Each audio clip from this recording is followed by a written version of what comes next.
ఎప్పుడైతే హైదరాబాద్ ఒక లాయర్ని కోల్పోయిందో నడి రోడ్డు మీద ఒక మెసేజ్ డెలివరీ అయింది అలా యావత్ తెలంగాణలో. 23 మే 2026 అడ్వకేట్ ఖాజా మొయినుద్దీన్ 63 సంవత్సరాల వయసున్న ఈ అడ్వకేట్ ఆయన ఇంటి ముంగట ఒక ఎస్యూవీని పార్క్ చేసిండ్రు. మాసాబ్ ట్యాంక్ శాంతినగర్లో ఉంటాడు. సీసీటీవీ ఫుటేజ్ ప్రకారం చూస్తే ఆయన కారు లోపలికి పోతున్నప్పుడు ఒక కార్ వచ్చింది, డైరెక్షన్ చేంజ్ చేసింది, వచ్చుడు ఈయన మీదికి ఎక్కించి పడేసింది. ఇవాళ రేవంత్ రెడ్డి రెజిమ్లో ఒక క్వశ్చన్ వచ్చింది ఫ్రెండ్స్, ఏందనంటే హైదరాబాద్లో ప్రజలు సేఫ్ ఉండగలుగుతారా, లేకపోతే అవినీతిని బట్టబయలు చేసే విజిల్ బ్లోవర్స్ ఎవరెవరైతే ఉంటారో వాళ్ళు మీడియా పర్సన్స్ కానీ, లాయర్లు కానీ, సామాన్య జనాలు కానీ, అధికారం లేని ప్రజలు కానీ, ధనం లేని దరిద్రులు కానీ వీళ్ళు సేఫ్ ఉండగలుగుతారా? ఇవాళ సీసీటీవీ ఫస్ట్ విట్నెస్ అయింది. సెకండ్ విట్నెస్ ఆయన రక్తం చిందిన తెలంగాణ సాక్షి అయింది. మూడవది ఏంది తెలుసా? చెదలు పట్టిన సిస్టమ్ సాక్షి అయింది. Protection failure track.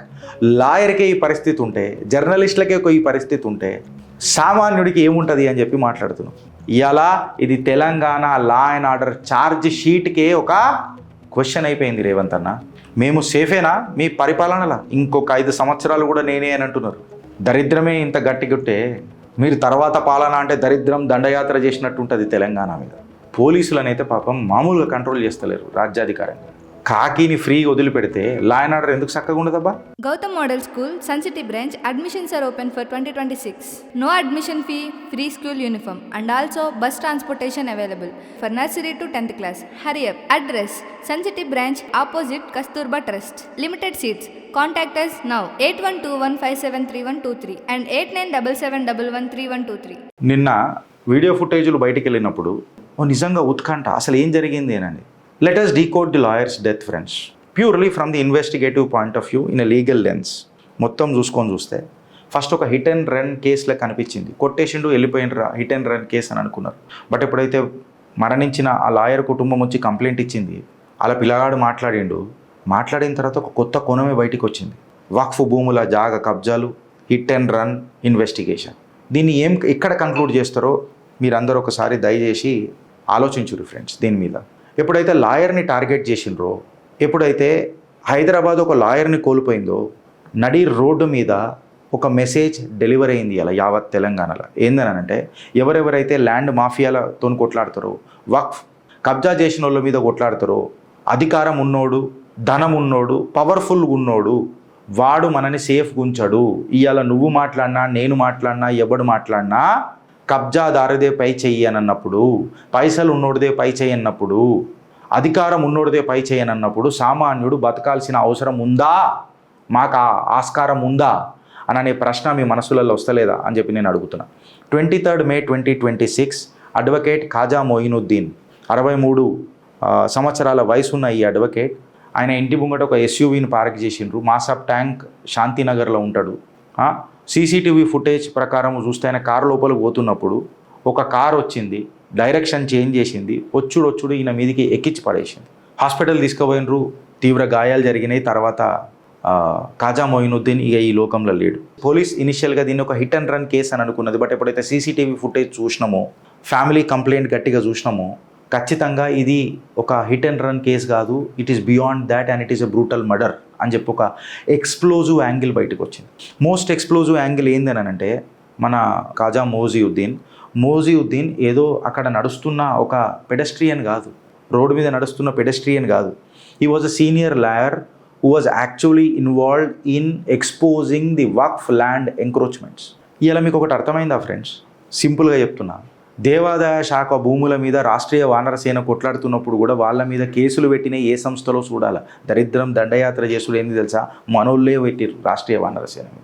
ఇక్కడ కూడా వాళ్ళ దాంట్లో కూడా వక్ఫ్ ప్రాపర్టీలు ఎంక్రోచ్ అవుతున్నాయి అని చెప్తే హతమార్చి పాడేసిండ్రు. దశాబ్దాల వారీగా ఈయన ఈ కొట్లాడుతున్నాడు. ఏదైతే వక్ఫ్ ప్రాపర్టీలు ప్రైవేటైజేషన్ చేస్తున్నాయో మన అన్వరుల్లూమ్ వక్ఫ్ ప్రాపర్టీస్ మీద ఈయన కీలకమైన కేసులు కొట్లాడిండట. మలక్పేట్, మల్లేపల్లి ఎక్సెట్రా అండ్ మదర్సా ఏ ఐజా ఏదో మలక్పేట్లోనే ఎన్నో ఉందంట. దాని మీద కూడా ఈ వక్ఫ్ ప్రాపర్టీ ఎంక్రోచ్మెంట్ల మీద ఎక్సెట్రా ఈయన కొట్లాడుతున్నాడంట అని చెప్పి ఆరోపణలు ఉన్నాయి. చెప్పింది ఎవరో కాదు, ఈయన కుటుంబ సభ్యులే చెప్పిండ్రు. మా నాన్నకు ఎన్నోసార్లు ధమ్కీలు పడ్డాయి, ఎన్నోసార్లు ప్రెషర్ చేసిర్రు కేసులు విత్డ్రా చేసుకోమని, ఇంతకుముందు కూడా దాడులు చేసిండ్రు అని చెప్పి మాట్లాడారు. దరిద్రం ఏంటంటే ఈ దాడుల కల్చర్ రేవంత్ రెడ్డి గారి రెజిమ్లా తారాస్థాయికి వెళ్ళిపోయింది. ఇవాళ పోలీసులు సెక్షన్లు పెట్టి ఎఫ్ఐఆర్లు రాసి మేము దీన్ని దర్యాప్తు చేస్తున్నాం, ఖచ్చితంగా వాళ్ళని వదిలిపెట్టామని అన్నంత మాత్రాన అయిపోదు. ఎందుకు చెప్పాలన్నా, పోలీసులని నిష్పక్షపాతంగా పనిచేయనిస్తారా ఈ రాజకీయ నాయకులు? ఇవాళ రేవంత్ రెడ్డి రెజిమ్లో ఒక క్వశ్చన్ వచ్చింది ఫ్రెండ్స్, ఏందనంటే హైదరాబాద్లో ప్రజలు సేఫ్ ఉండగలుగుతారా, లేకపోతే అవినీతిని బట్టబయలు చేసే విజిల్ బ్లోవర్స్ ఎవరెవరైతే ఉంటారో వాళ్ళు మీడియా పర్సన్స్ కానీ, లాయర్లు కానీ, సామాన్య జనాలు కానీ, అధికారం లేని ప్రజలు కానీ, ధనం లేని దరిద్రులు కానీ, వీళ్ళు సేఫ్ ఉండగలుగుతారా? మీ దృష్టిలో దరిద్రులే కదా వాళ్ళు. మీరు అట్లనే మాట్లాడుతుంటారు కదా. పవర్ ఉన్నోడిదే ఇలా నడుస్తున్నది కదా, పైస ఉన్నోడిదే నడుస్తున్నది కదా, చట్టాలనే చుట్టాలు చేసుకొని నడుస్తున్నారు కదా. సో మళ్ళీ ఇలా రేవంత్ రెడ్డి రెజిమ్ ఏం మాట్లాడుతుంది అని చెప్పి మాట్లాడుతున్నాం. Because this is not just a murder story, it is a Telangana's rule of law. May 23కి జరిగిన ఘటన, ఇంటి నుంచి బయట కాలు వెడితే లాయరే కార్లకు కూడా ఎంటర్ కాలేదు అని అంటే, అంత స్విఫ్ట్ రెక్కి చేసి లేపిరనంటే, ఒక స్పీడింగ్ ఎస్యూవీ వచ్చి కొట్టేసిందనంటే ఏం మాట్లాడాలా? ఇవాళ సీసీటీవీ ఫస్ట్ విట్నెస్ అయింది, సెకండ్ విట్నెస్ ఆయన రక్తం చిందిన తెలంగాణ సాక్షి అయింది, మూడవది ఏంది తెలుసా, చెదలు పట్టిన సిస్టమ్ సాక్షి అయింది. రేవంత్ రెడ్డిని ముఖ్యమంత్రిని, హోమ్ మినిస్టర్ని ప్రశ్నిస్తున్నది తెలంగాణ అడుగడుగును.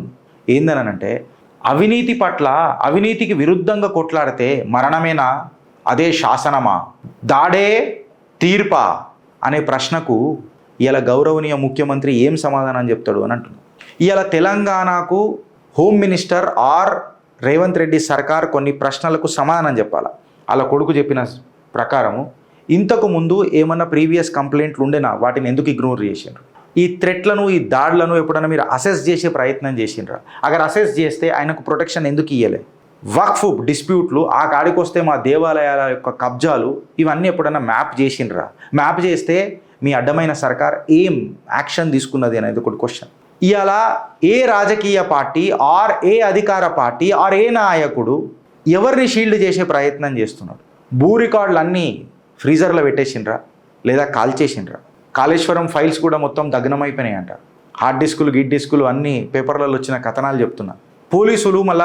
పోలీసులకు నిజంగానే ఫ్రీ హ్యాండ్ ఇస్తున్నారా మీరు? సస్పెక్టెడ్ ఫోన్స్ అప్పుడప్పుడు ఎవరెవరు ఉండే, ఏ మొబైల్స్ ఆ ఏరియాలో తిరిగినాయి, ఎక్సెట్రా అని. ఎందుకంటే ఒక క్రైమ్ ఇన్వెస్టిగేషన్లో ఆలోచిస్తే గోల్డెన్ అవర్స్ వెళ్ళిపోయిన తర్వాత మర్డర్ ఇన్వెస్టిగేషన్స్లో డిలే జరిగితే డిలే అని అనరు, ఏమంటారు తెలుసా, డిస్ట్రక్షన్ ఆఫ్ ఎవిడెన్స్ అని చెప్పి మాట్లాడతారు డిలే జరిగితే. మళ్ళీ రేవంత్ రెడ్డి సర్కార్ ఏం మాట్లాడుతుంది అని అనేది ఒక పెద్ద ఆలోచించాలి. కంప్లీట్గా 5 ట్రాక్స్ ఉన్నాయి ఈ కంప్లీట్ కేసులో. ఫస్ట్ ఏంటంటే సంపినోని వెహికల్ ట్రాక్ చేయాలా, అవి ఒరిజినల్ నంబర్ ప్లేట్లా, ఫేక్ నంబర్ ప్లేట్లా, అసలు నంబర్ ప్లేట్ ఉన్నదా, అసలు ఈ రూట్ ఏంది, సీసీటీవీ రూట్ ఏంది, ఆ చైన్ ఏంది సీసీటీవీది, ఒకటి నుంచి ఒకటి కనెక్ట్ చేసుకుంటా కావాలి. మళ్ళా ఏం చేస్తుంది ప్రభుత్వం? సెకండ్, కాన్స్పిరసీ ట్రాక్ చూడాలా, అంటే అసలు ఎవడిని కలిసిండు, ఎవడు ఫోన్ నంబర్లు ఆ ఏరియాలో కనిపించినాయి, పైసలతో చేసిర్రా లేకపోతే గ్రడ్జి పెట్టుకొని చేసినరా, అసలు ఇన్స్ట్రక్షన్ ఇచ్చినోడిని గడపరదించాలి ఫస్ట్ ఆయనకి, వాడు కదా బ్రెయిన్. దాని తర్వాత వక్ఫ్ డిస్ప్యూట్ చెక్ చేయాలా. ఇప్పటిదాకా వక్ఫ్ డిస్ప్యూట్ మీద ఎన్ని పెండింగ్ కేసులు ఉన్నాయి, అసలు ఈ భూములను కబ్జా చేస్తే బెనిఫిషరీలు ఎవరు అని అన్నప్పుడు అసలు కబ్జా చేసింది ఎవరు, వీటి మీద చర్చ జరగాల. దాని తర్వాత అలా కొడుకు మాట్లాడినట్టు థ్రెట్ హిస్టరీ చెక్ చేయాలి. ఎట్లా అనంటే ఈయన మీద ఎప్పుడు దాడులు జరిగినాయి, పోలీస్ కంప్లైంట్లు ఏమైనా ఉన్నాయా, విట్నెస్ స్టేట్మెంట్లు ఏమేమి ఉన్నాయి, ఎక్కడెక్కడ దాడులు జరిగినాయి. Last but not the least, protection failure track. లాయర్కే ఈ పరిస్థితి ఉంటే, జర్నలిస్టులకే ఈ పరిస్థితి ఉంటే సామాన్యుడికి ఏముంటుంది అని చెప్పి మాట్లాడుతున్నాం. తెలంగాణలో ఇవాళ ఎవడెవడైతే అవినీతి మీద పోరాడతాడో, అధికార దాహం ఉన్న రాజకీయ నాయకుల మీద పోరాడతాడో, you are absolutely unsafe in Telangana, ఇది రేవంత్ రెడ్డి సర్కార్ అని చెప్పి మెసేజ్ ఇస్తారా అని చెప్పి ఒక ప్రశ్న వస్తుంది. ఇది కేవలం హిట్ అండ్ రన్ కాదు, ఇది hit and political run or hit and కబ్జా రన్ అని చెప్పి తెలంగాణలో మాట్లాడుతున్నారు. ఇది కేవలం ఒక కాజా మోజియుద్దీన్ కేసు కాదు, ఇవాళ ఇది Telangana law and order charge షీట్కే ఒక క్వశ్చన్ అయిపోయింది. రేవంత్ అన్న, మేము సేఫేనా మీ పరిపాలనలా? ఇంకొక 5 సంవత్సరాలు కూడా నేనే అని అంటున్నారు. దరిద్రమే ఇంత గట్టిగుట్టే మీరు తర్వాత పాలన అంటే దరిద్రం దండయాత్ర చేసినట్టు ఉంటుంది తెలంగాణ మీద. మీరు రావాలా, మీరు ముఖ్యమంత్రి కావాలా, కోరుకునే దాంట్లో మేము కూడా ఉంటామొచ్చు. కాకపోతే ఈ పాపాల పాలన మాకొద్దురా నాయన. ఈ పాపాలన్నీ చూస్తే వచ్చే 5 సంవత్సరాలు పక్కకు పెడదాం, ఈ 2 సంవత్సరాలు కూడా మీరు ముఖ్యమంత్రి వద్దు అని చెప్పి తెలంగాణ వాడు మాట్లాడతాడు.